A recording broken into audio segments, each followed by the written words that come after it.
Hello and welcome to the Everything is Black and White podcast. It's time for the match preview with me, Ange Musgrove and John Gibson. Newcastle United travel down to Craven Cottage on Saturday to face Fulham in a good old-fashioned 3 o'clock kickoff.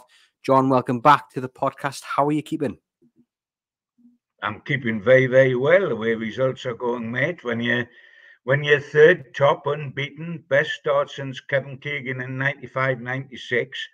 And we can go top on Saturday with Man City and Arsenal not playing till Sunday. So under those circumstances, I think I'm doing excellent.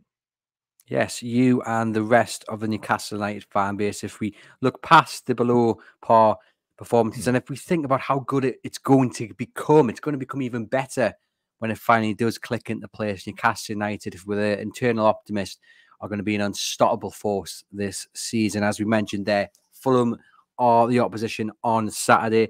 Very interesting side, Fulham. I think on paper, John, if you look at the transfer business they did in the summer, they actually did quite a few really good deals. Smith Rowe was a really good buy. I don't think many people would have turned him down had he arrived in the black and white of Newcastle United. And they seem to be building a squad which you would think should break into the top 10 if everything goes their way. They lost to Manchester United on the opening day of the season. They were a little bit unfortunate. Since then, they've gone the last 4 Premier League games unbeaten, 1-2, drawn 2. But, Newcastle United, for all them maybe not performing at the highest level, they should go into this game full of confidence and feeling like they should be winning it. Well, without a shadow of doubt, because if you look at the Fulham games they've played, the only big beast, if you can call them a big beast these days, they've played was Manchester United and they've lost. I mean, otherwise they were playing Leicester and Ipswich and West Ham, which oughtn't to frighten any top Premier League side. So they haven't played a good side. They lost midweek at Preston in the League Cup, and I know that's different because of the you don't put out your full side unless you're Newcastle United wanting to win the competition.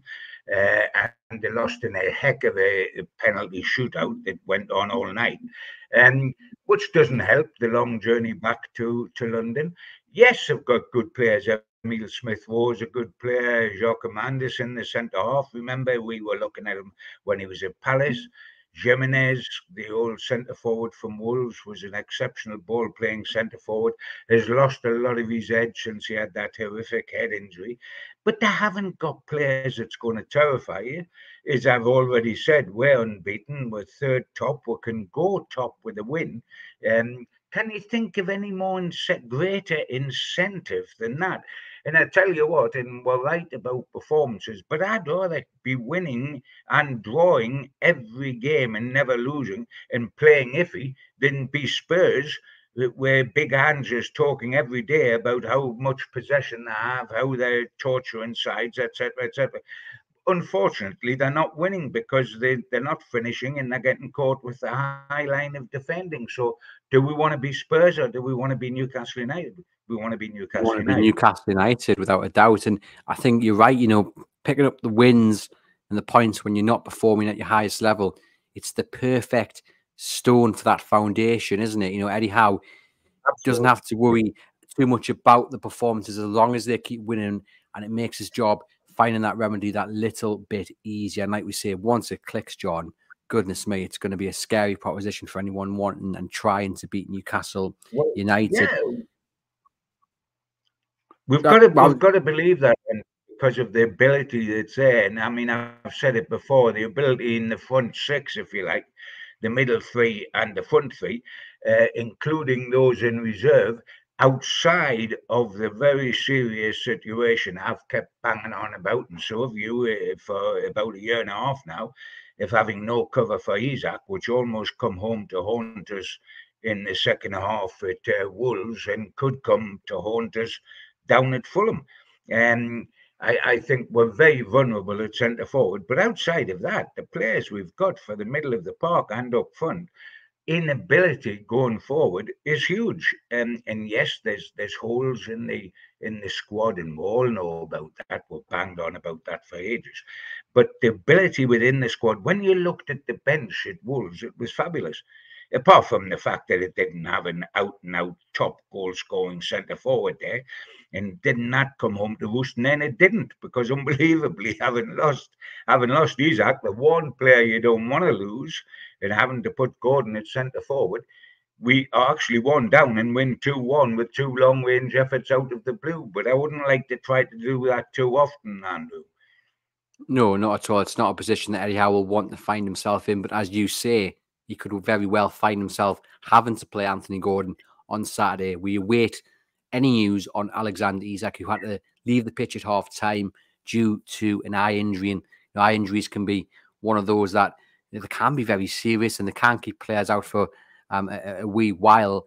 And it's that hurts a little bit less when you've got a good replacement. But at the moment, Newcastle United's replacement, Callum Wilson, is nowhere to be seen.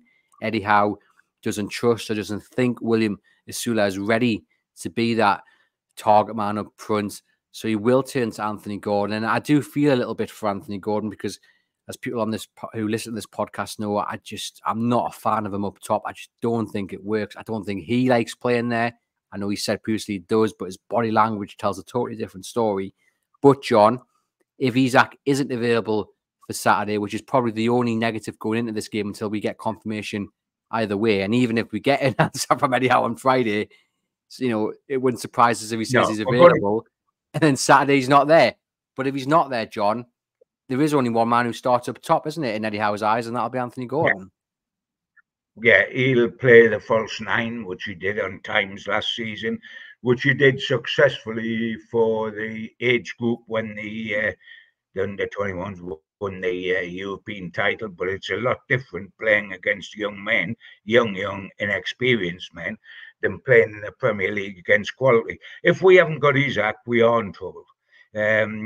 We might get by with it down at Wimbledon in the next game midweek in the League Cup, and could play Isula down there, because while he's obviously not ready for the Premier League 90 minutes, he certainly could play against a League Two side. I would presume he could.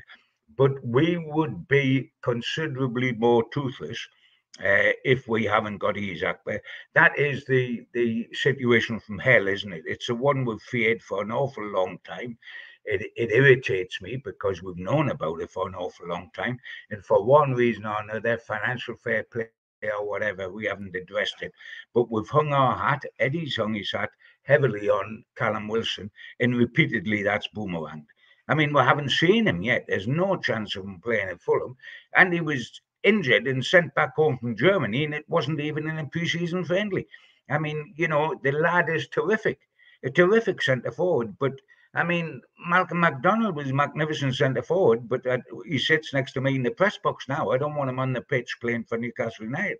And it's no good having Callum Wilson when he's not available. And we are terribly vulnerable at 9. And it's such law, isn't it, that if we get an injury, it was going to be 9. It's not outside left where we've got 2 absolute top-class wingers. It's not sort of fullbacks where we've got either Livramento and Trippier on one side and Kelly and Hall on the other. It's not midfield where we've got Longstaff challenged by Tonali, with Willock coming back, and with Miley. Those positions we can absorb problems.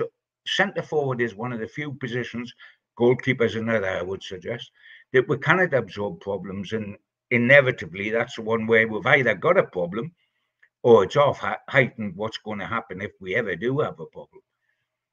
And it is frustrating. And we have been banging on about this for the last couple of seasons, really, the last 4 windows, about Callum Wilson, about how good he is and how much of a regret it is that he can't keep fit, because if he kept fit, it'd be even better and his tally would be so much higher. But the bottom line was always, it's a massive gamble. And I've lost track of the amount of times that I just laid out and said, Isak will get injured at some point, or he'll be off colour, and we'll be left with having to play Anthony Gordon up top because Callum Wilson won't be fit. And here we are. And I do fear that even when he gets back, John, in the next few weeks, maybe he'll play for a couple of weeks and then he'll pick up another injury, and we'll just have this kind of repetitiveness about Callum Wilson. It's such a shame. But I think if anything, John, the opening start of this season, Wilson not being here, the feel of Isak now with this eye injury, and look, hopefully he'll be available for Saturday, but it doesn't mean the problem goes away.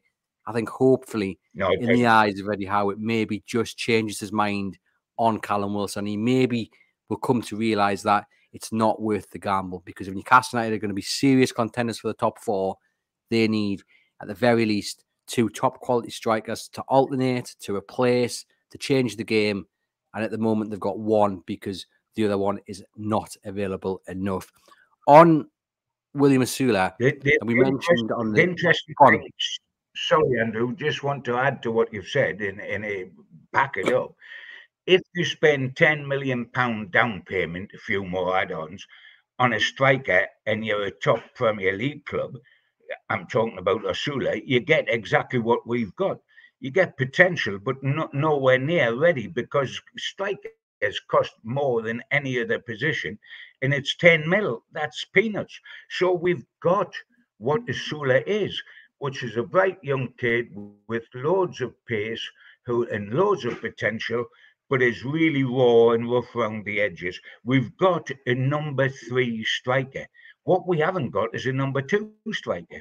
And the sadness with Gordon is that basically he wants to play outside left. He plays it best. It suits him coming in on his foot or going wide. He can go either way. It's a position that he's got with England and he wants to hold on to, and made a lot of challenges at international level. He doesn't even want to play outside right, but he wants to play centre forward a lot less than he wants to play outside right. And, Newcastle have got 2 wonderful outside lefts. I mean, I thought down at Wolves that Gordon was our best player in the first half, and Harvey Barnes was our best player in the second half, and they both play in the same position. So there's a difficulty there. And of course, and I know we'll be discussing the team shortly, but of course, if we are forced at Fulham to play Gordon centre forward, Barnes terrific outside left, but we've then got a problem about outside right, because under ordinary circumstances with Isak centre forward, I think you've got to somehow get Barnes and Gordon in the same side. You really have. They're both too good for one of them to be a bench player.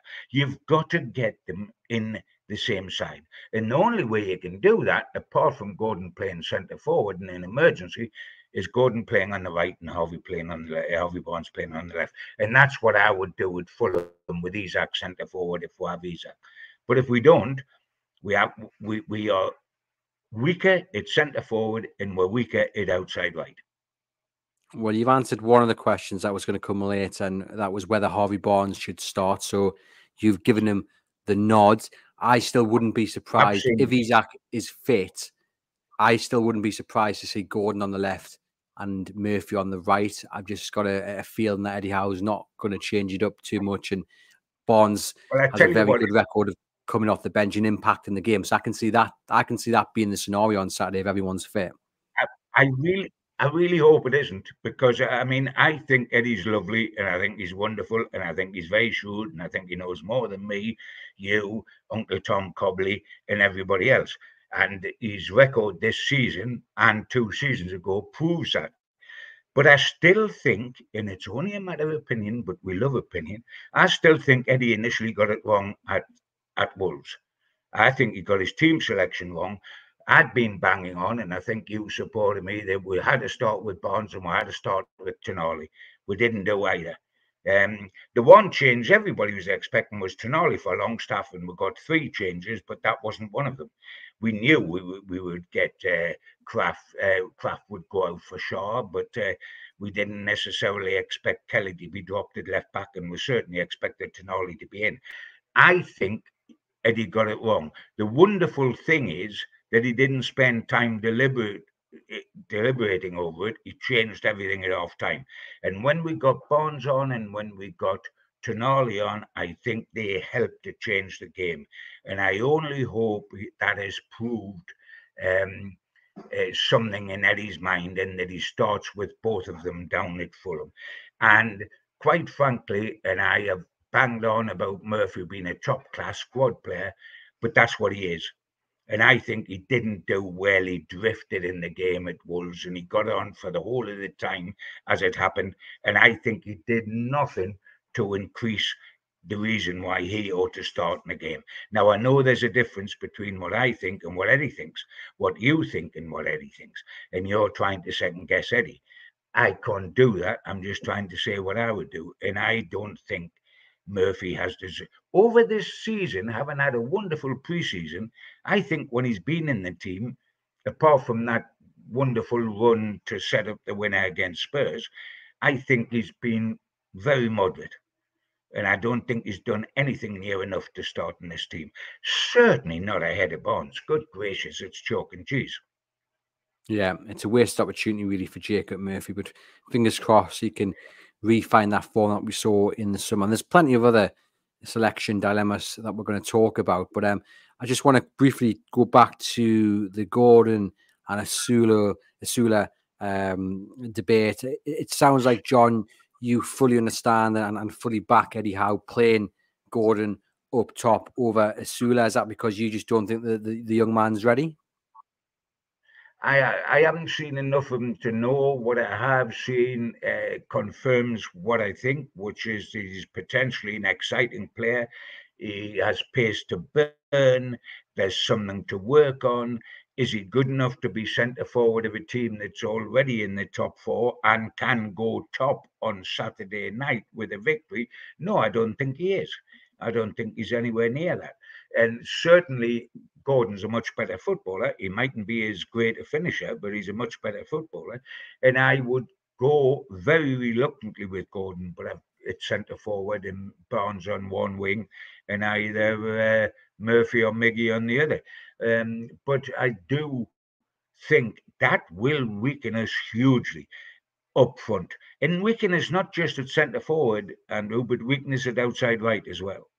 Mm.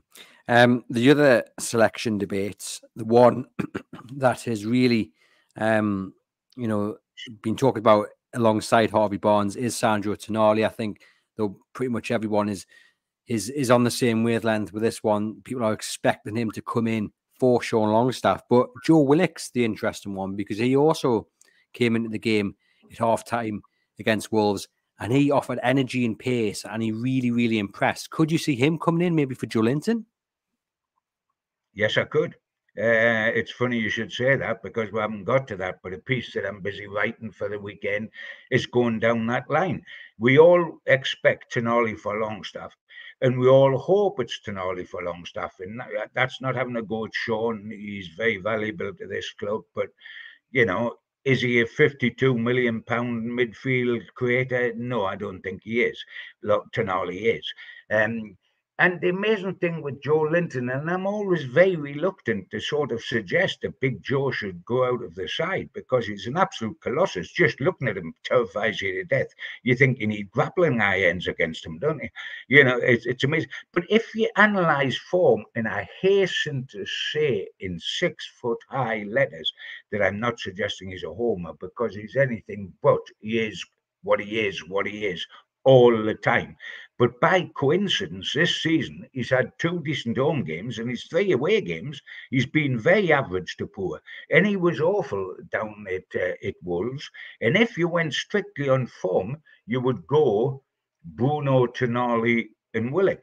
But like you've said, well, will he keep Harvey Barnes to come off the bench because his impact? I don't think for 1 second that Howe, who doesn't like a lot of changes, will change 2 of his 3 midfielders and leave out Joe Linton and Longstaff and bring in Tonali and Willock to go with Bruno. That is a bit sensational, and I think that he might use Willock off the bench as an impact player. But I tell you what, the performance he did down there, the history of the guy, if he can stay fit, he will not remain a sub all the way up to Christmas. He'll force his way into this team somewhere along the line because he did very, very well. And to me, was a name that comes into the frame. You know, we're talking about whether he should come in the team and Tonali should come in the team. And, you know, it's the same kettle of fish. Willock sitting on the bench and Murphy in the team must make, I know it's different positions, but must make them think, crikey, you know, I ought to be in the starting lineup. And it's wonderful to have, and Willock has entered my thoughts this week, entered them big time. I mean, I wouldn't be surprised, John, and you've hinted at it there. We know Eddie Howe doesn't like to make a lot of changes. It would not surprise me at all if Sandro Tonali started the game on the bench, if Joe Willock started the game on the bench. And as I've said, Harvey Barnes starts the game on the bench. It wouldn't surprise us at all if he went for the same starting 11.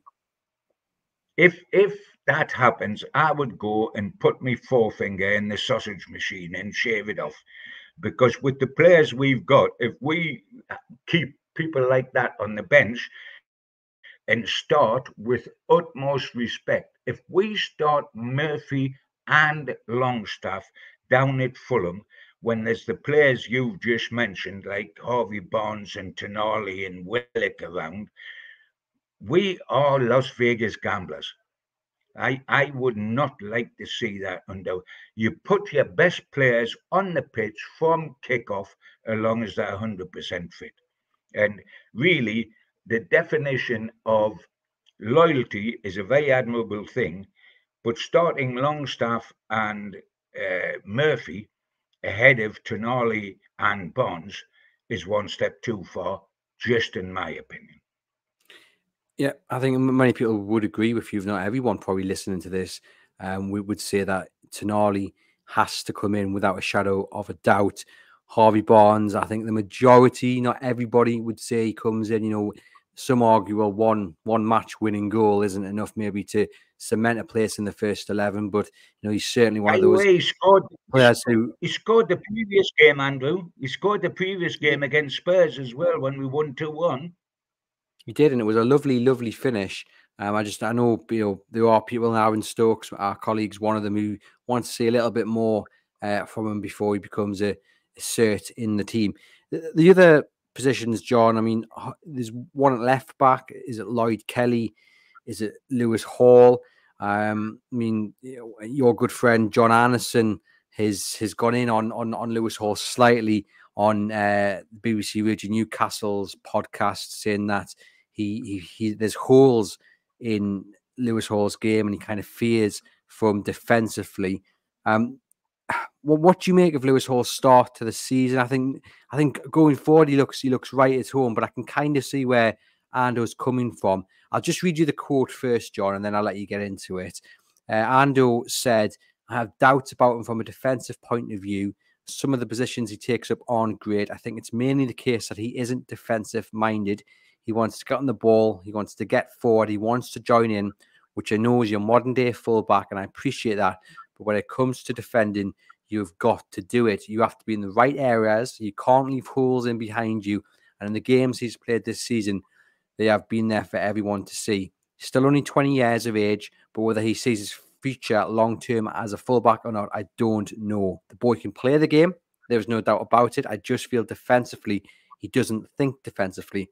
All his thoughts are about getting forward and joining in. And when it's coming the other way, he doesn't think danger." So Ando, as we know, not want to hold back, and he certainly hasn't held back there. What do you make of his comments on Lewis Hall? I think they're very fair. Ando knows what he's talking about. He played 300 odd games, I think, for Newcastle, essentially as a fullback, occasionally as a centre half. So he knows what he's talking about. I had a very similar conversation this week, private conversation, which I'm not going into because it was private, with Steve Watson, who was right back in the Newcastle United entertainers and is a manager non-league and in the Newcastle United Academy as well at the moment. He was another fullback. And it's the modern trend, Andrew.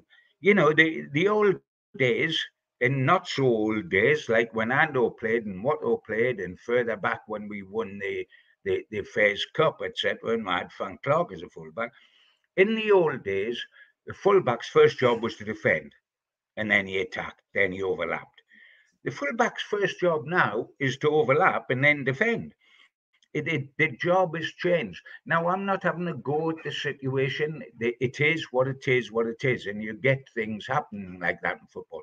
We are told Trent Alexander-Arnold is world class. On the ball, he is world class. But I tell you what, people will run off him at the back on occasions, the same as they do with Lewis.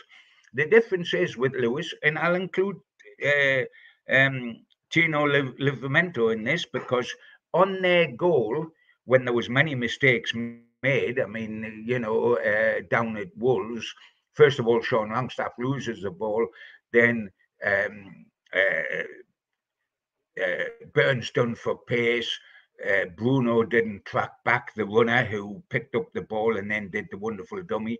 And Livramento should have come in to cover his right-sided centre half when the ball come across for the tap in, and he didn't. These are modern.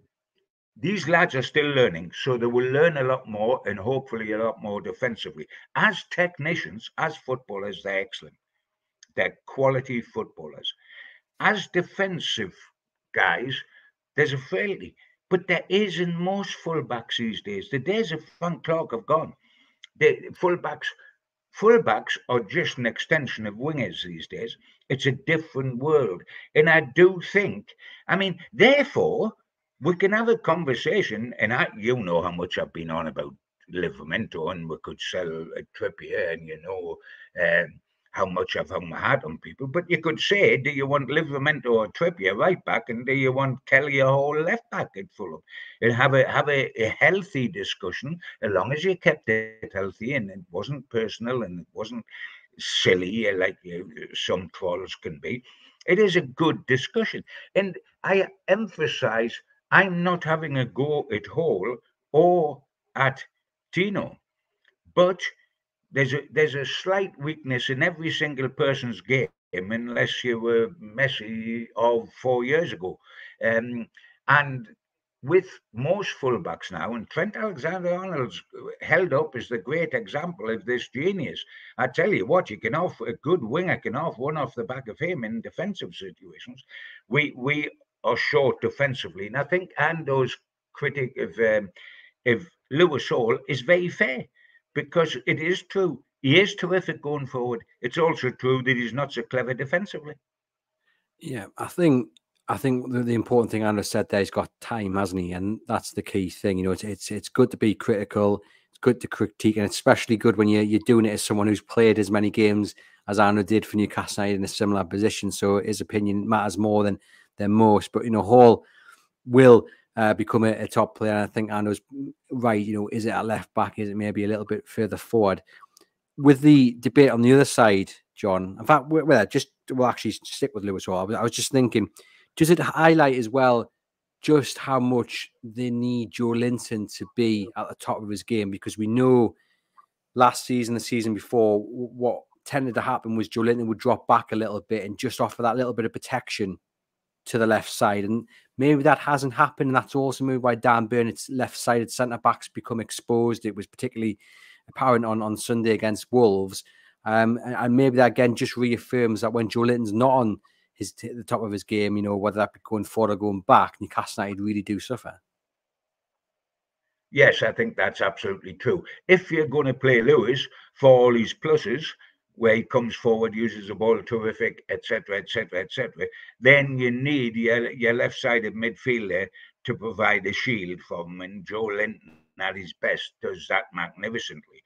If you're playing away from home and you're a little bit concerned that we might start leaking, etc., etc., you would probably just go with Lloyd Kelly to give that defensive stability a little bit more than Hall, so that Kelly has a case that he can put forward. I think the future of the club is Livramento and Hall, but they've got to learn things, and it's no good being blind. And you see, there's people that just see things when somebody's got the ball. And if he's got the ball, he can look a quality player. But if he's sucked into midfield a bit to hit the space and score goals, sometimes that is overlooked because you haven't quite seen that he should be in that space. Eddie Howe would see that. And that's why Eddie Howe is keep making the changes. He keeps changing left back, didn't he? We've got to remember that Hall was dropped for the 2 games prior to Wolves and was brought back for the Wolves game. I think he's got a great future, and I think Livermento's got an even better future. But nobody's perfect, and defensively, there's little problems there. And if you're faced with a winger that you think might exploit them, or a clever midfielder who will drop the ball into that space over the left back's head, then you go with Kelly. There's a case to consider Kelly for Hall this weekend, as there's a case for Tonali, for Longstaff, and the outside right. Of course, there's a case. I mean, there are people, as you said, talking about Tino and Trippier, and has Trippier maybe done enough? Obviously, he's come off come off the bench against Bournemouth, come off the bench against Wolves, and offered that kind of assurance, and then Newcastle have gone on to pick up points. But for me, I don't think it's a discussion. I think Tino Livramento starts at right back against Fulham. I was looking at the stats against Wolves, and he was second highest when it comes to duels. You know, I don't think he put a foot wrong, in my opinion, against Wolves. There are, you know, things to work on, but I don't think you look at his game and automatically think Trippier's going to come in there. So I think Trippier will start on the bench. I do think Hall's a little bit more vulnerable on the left side, but I actually think Lloyd Kelly has been better at centre back, John. And I know I say that, accepting that I think the only way he's going to start on Saturday is at left back. But in my view, I've been very impressed when he's come off the bench and he's gone to a centre back role. He's been very dominant in the air. Sure. I would like to see him potentially partner share going forward. I don't think it'll happen on Saturday, but it's something that I wouldn't mind seeing in the future. Oh yeah, there's too many changes, isn't there, that we're talking about for Eddie's liking. And 2 things I would like to say, and you know how much I've gone on about Tino, and I was suggesting we could sell Trippier in the summer because Tino's such a good player, and we could have done then. The 2 things I would just say about Tino is you're saying stats say he won X number of duels and all that, but you know, when you're playing right back and you don't smell the danger and you don't go in to cover your right-sided centre half, and the goal's then scored off that position, that is not a lost duel by the fella, but it's a mistake. It is a mistake. Tino made a mistake staying wide and holding his right back position, whereas a quality, an experienced right back like say Ando or Steve Watson or perhaps Trippier would sense that and just move into that position. Now, people will not go down as a Tino Livramento mistake because he didn't make the run. But it is a mistake in the eyes of the pro, and I'm talking about the pro being Eddie Howe, who loves Trippier. That's the only reason why that might be considered. But I mean, yeah, we have got a team that's unbeaten and can go top of the league, and we've made about 6 changes to the team as a possibility, and isn't that wonderful? And that tells us one thing, Andrew, and what it tells me is that the bench is so strong. That's what 100%. It tells me. There's 2 people for right back, there's 2 people for left back, there's 2 people for outside left, etc., etc. There's 4 people for 3, 5 people for 3 midfield positions. There's only 1 person for centre forward, unfortunately, and that's the trouble. But yes, it's wonderful and healthy and terrific to have these discussions, as long as they're kept within the bounds of, and it is quite silly to say that, you know, people are leveling criticism at Livramento or at Hall, or even at Longstaff or Murphy. It's a matter of opinion and it's a matter of reality. You've got to face up to reality. These people are good footballers. They're Premier League footballers for a reason, because they can play, but they're all at a slightly different level, and a team's only as strong as its weakest link. So we're talking about that situation, but it's fun to do that, and it's very reassuring to be able to talk about the alternatives. As I say, I really would not be surprised to see it unchanged. I think the 2 people that are probably more likely to come in than not if he does change up would be Barnes and Tonali, and then maybe Lloyd Kelly for a third. But I mean, even that's pushing it. I don't think he'll make 3 changes, I'm being totally honest. But it's good that we can have this discussion, and you know, a lot of it's based on on kind of the competition elements. So yeah, the squad depth is certainly getting there. And I want to ask you, John, about Fulham's exit in the cup. Now, admittedly, Marco Silva made 11 changes, so you're very unlikely to see any of the players who started that game start on Saturday. But you draw 1-1. You then go out on penalties 16-15, which is one of the longest. I think it is the longest on record It in is the the League Cup. longest, yeah. What does that do for your confidence as a whole squad, even for those players who didn't start and are likely to start on Saturday? I mean, it's not a good feeling, is it, whether you played or not? No, I mean I'm delighted it happened because we want every advantage we can get. And yes, it was Fulham's reserves, and it won't affect the players who play on Saturday. But I tell you where it will affect. It'll affect the terraces because the fans don't like. All of a sudden, you're out the League Cup to a side from a smaller division, and you haven't torn up the league so far, etc. You've only drawn at Ipswich. You've only drawn at home with West Ham. You squeezed it against Leicester. You lost against the only half decent side you played this season, Manchester United, and you're out of the cup to Preston. It doesn't help. It doesn't help the terraces. And if we get amongst them and get them quick, and they're already out the League Cup, so one door's shut, and they don't win again in the league, then they start getting twitchy. So it hasn't helped them, and it has helped us. And with that in mind, the mood on the terraces, Fulham's home record, isn't great. They've only won one of the last 6 Premier League home games, drawing 2 and losing 3. And we have come on this podcast in recent weeks when Newcastle have been away, John, and we've been saying, "Oh, the away day blues, it's got to end, it's got to change." Newcastle are horrendous on the road. But have I got a stat for you, John? Oh, you're going to like this stat. You're going to love this stat. You're going to want this stat on a T-shirt ahead of Saturday. Newcastle United have won 6 of their 12 Premier League away games so far in 2024. Only Arsenal and Man City have won more on the road in 2024. So their away day form it's picking up. It is. I think where you can get, I mean, you can turn stats into whatever you want, because there's always a contradictory stat.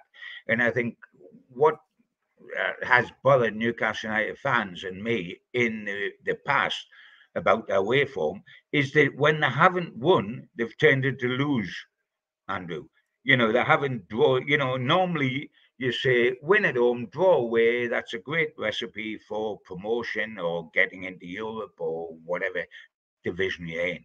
But we won a few away games okay last season, but if we didn't win, we got beat. And so equally, you have those stats which are fabulous and go back to the second half of last season, and then you can produce another stat that says we lost 11 out of 19 Premier League games on the road last season over the whole of the season. So you can produce a stat. I prefer to listen to the one you've just come up with there than the others, but we tend to either win or lose, or we have done over the last season and a bit. And yes, but if you're Newcastle United, if you've got the players Newcastle have available to them, both in the starting 11 at Wolves and when you looked at the bench, then you expect Newcastle to be able to go away from home and do something against sides like Bournemouth, Wolves, and Fulham, which are the 3 sides that faced away from home in the Premier League this season. Not a biggie there. So, if we are going to make the top 4 or even the top 6 to get into Europe, then you don't get beat at these places away from home. No, I agree. And I will give you the other side of that stat, which is that Newcastle have lost 5 of their last 12 Premier League away games. And you are right, they've only drawn 1. So, but we'll stick with the 6 they've won because that's the important bit. And that's the optimism, positivity that we're going for. And look, as we say, only Arsenal and Man City have won more on the road in 2024. They've won 10. So that's not a bad start. And if they can continue to build on their early season form on the road, then yeah, there's more points to come. And I'm just going to read you a few more stats about Fulham and Newcastle, actually, John, because I didn't realise Fulham's record against Newcastle was actually as bad as it is. Fulham have not won in the last 8 Premier League meetings with Newcastle United, drawn 2 and lost 6. They've lost the last 5 in a row, which means obviously Newcastle have won the last 5 in a row against Fulham. Newcastle United have won each of the last 4 away league games against Fulham, which is a good omen. And we've mentioned there that Newcastle's have got their best start to a Premier League season since 95-96, when Kevin Keegan's side got 12 points from the opening. How many games we've played now? 4 games, and Newcastle United have got 10. So that is a brilliant start to the season. Some brilliant stats there. History seems to be in Newcastle United's favour. Of course, I know, we can't rest on our laurels even with these stats. One thing that has stood out, John, in the beginning of this campaign is the character. We saw it on Sunday when Newcastle weren't playing particularly well. We've seen it in other games. They will just not be beaten. They will continue to try and to give their all. And I guess, again, when the level of performance isn't quite where it needs to be, that's another building block, another bit of the foundation that Eddie Howe will love to see in his team, that they are unified and they are together and they're all pulling in the same direction, because again, that makes his job easier in finding the reason for why it's not clicking, why it's not looking pleasing on the eye. Yeah, I mean, it's essential. Any team that wins titles, however much quality they have in terms of ability in the side, they've also got great camaraderie and a great willingness to work through the bad times. When Ferguson was winning season after season, and everybody said he's got terrific wingers, he's got Giggs on one side and Beckham on the other side. I tell you what, out of possession, those two were magnificent. They not only attacked with pace and with vision and tortured club, but they ran backwards. They ran towards their own goal. They weren't fancy dance. They played. I mean, Ronaldo in his pomp, everybody thinks a good-looking boy, high-stepping pony, etc., etc. But I tell you what, you kicked him, you got back up, and he went again, and he went again, and he went again, and a bit like Anthony Gordon does for us, and that sickens opposition, because they think if we cannot kick him out of it, what chance have we got? And Newcastle have great spirit. I mean, if there's anything I think that's held Manchester United, and yes, to a certain extent Spurs back in recent times, is that they haven't got bottled what we've got, which is a willingness to go way beyond the call of duty when things are going bad, because we want to win. Man United can look good on a good day. Spurs can look good on a good day. But when it goes the other way, they tend to sulk rather than make certain that it changes. I would suggest that either of them, for example, at Wolves, when they were 1 down at half time, might well have sulked in the second half, Spurs or Manchester United. We didn't. And therefore, we got 3 points where we're looking as if we're going to get none. And that is, at this moment, that's Newcastle's biggest weapon. But what is also a weapon, is if you keep going like that, and you've got as much quality in the side as Newcastle's got, you can get out of jail. And we got out of jail with a typical Fabian Shaw shot. Yes, it took a slight deflection off the guy's head, which lifted it higher into the net. But, if you don't buy a ticket, you don't win the lottery. We won with a terrific Shaw shot from distance and a superb finish by Harvey Barnes. But our guts put in a position for them to count. If we had lain down, that would not have happened. If you have guts, courage, unity, team spirit, plus the ability that's there, even if it's not shown, you just need a flash of it. And the flash of it wins the game. And that happened with us. And that's why it is important to have what we've got. And that's something that Manchester United and Spurs, just 2 examples, are short of. Yeah, I couldn't argue with you on that at all, John. All that remains to be done then is not only the question of how this game is going to go, because that's what we always finish on, and we will finish on that. I will come back to it. But I'm going to start with another question, John. which then will actually give me your answer to the usual question. It's, will Newcastle United be top of the Premier League come Saturday evening? Yes, I think they will. And the reason yes, and we know that by Sunday evening there won't be. If Man City beat Arsenal and Man City are at home. But isn't it wonderful to be talking about that possibility? Even if it's so early in the season, it is absolutely fabulous. And I'm loving it. And the first and foremost, what I would say, because if I say yes, they'll be top, that means they've won, because they can't go top by draw. The first things first, I think we will remain unbeaten at Fulham. It's therefore a matter of whether it's a draw or whether it's a win. And it could be either, but I just feel that Newcastle have enough about them, and we've just talked about the fact that how they overcome the performance by their grit and their poise, and then having a trump card up their sleeve. There's always somebody that'll score a goal. Like, I mean, Isaac and Harvey, we're talking about Harvey Barnes and Shaw.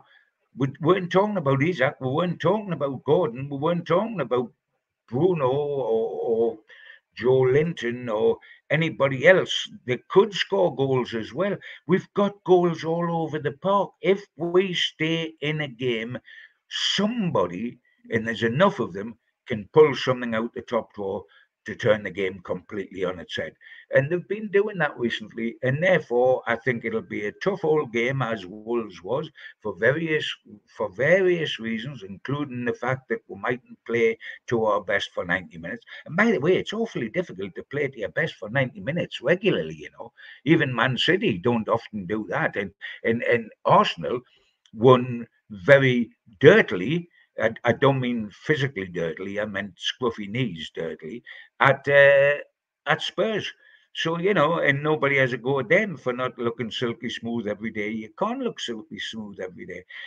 All I tell you what, if we play exactly the way we've played all season, which is in patches, and we win at Fulham, I'll say job's done, and I'll get a cigar out and a gin and tonic. And if we win, we'll probably win that way at Fulham. But I'm taking with a win very close, like a 2-1. Yeah, I agree. I think it'll be a similar performance to what we've seen at Bournemouth and at Wolves, where we'll see in glimpses the very best of Newcastle United. But I don't think we'll see a dominating display. We have to hope that they can take advantage of any ill feeling towards Fulham's exit in the cup, and now obviously the bad form that I've spoken about, not just at home but against Newcastle as well. You know, if they can tap into anything that's negative on the terraces, a negative win in the home dressing room, then Newcastle stand a really good chance. And I think the glimpses we do see, John, of Newcastle, the glimpses we have seen this season have shown just how good they can be. We just need to see it on a more consistent basis, and that'll come. But I am also backing them to get the win. I think it'll be close. I think it'll be a 2-1 or 1-0. I don't think it's going to be easy on the eye. But at this point in time, with Man City, of course, the next Premier League game on the horizon, you've got the League Cup as well against Wimbledon. A win, no matter how it comes, no matter how it looks on the eye, is all that counts. So a win for Newcastle United on Saturday. I don't like when both of us say it, though, John. I really don't, because it tends not to happen. It can still happen. Don't you worry about that. And then we'll still be in the League Cup after going to Wimbledon. And yes, we'll have a reality waiting with Man City. But won't it be lovely? I mean, we could be talking about the top two teams meeting when Manchester City play Newcastle. Yeah, I'll take that for late September. Something I would never thought we would have been saying at the start of the season, but what a start it has been. And fingers crossed, it's only going to get better. Starting with a win for Newcastle United against Fulham on Saturday. I've been Andrew Musgrove. He's been John Gibson. This has been the match preview on the Everything is Black and White podcast. Please do get into the comments if you're watching on YouTube. We want to know your thoughts on the game. Who would you start in midfield? What's the result going to be? And will Newcastle United be top of the Premier League come Saturday evening? Give the video a thumbs up. give the channel a subscription, leave us a rating and review if you're on our podcast channel. It's much appreciated. And for myself and John, we'll see you guys next week.